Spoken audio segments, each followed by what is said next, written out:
Can we stop guessing what's going on in this tiny jar? Hi, I'm Annette, micro baker in Chicago and owner of Dough My Goodness Bakery, and I'm here to help you simplify sourdough. Welcome to episode 4 in this series that I'm calling Understanding Your Starter. Every time you feed your starter, a chemical process begins. Your starter contains two primary populations, wild yeast and lactic acid bacteria. They coexist in this jar, but they don't want the same things. The yeast wants simple sugars to consume and a slightly acidic but not too overwhelmingly acidic environment. The bacteria also want to consume sugars, but they want to produce acid as a byproduct, and they will do so aggressively if not kept in check.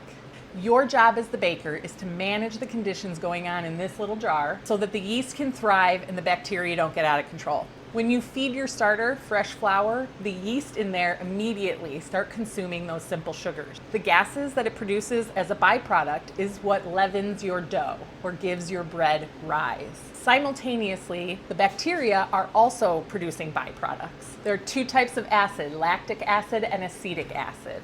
This is what gives sourdough its classic tangy flavors and vinegar notes. The ratio and the balance of these two acids in your final bread is determined almost entirely by how you care for your starter and what goes on during bulk fermentation. A liquid starter is going to ferment quickly and produce these acids at a more accelerated rate. A stiff starter, like my Jane Dough here, slows down that mobility.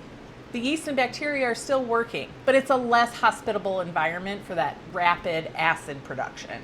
It gives the yeast more time to do its job before the bacteria take over. And higher temperatures dramatically accelerate all of these processes in your starter and your dough.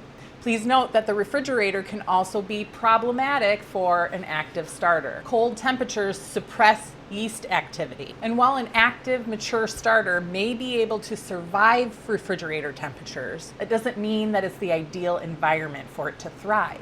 Some of the yeast cultures that are responsible for complex flavoring in your bread, they're going to die off in the refrigerator.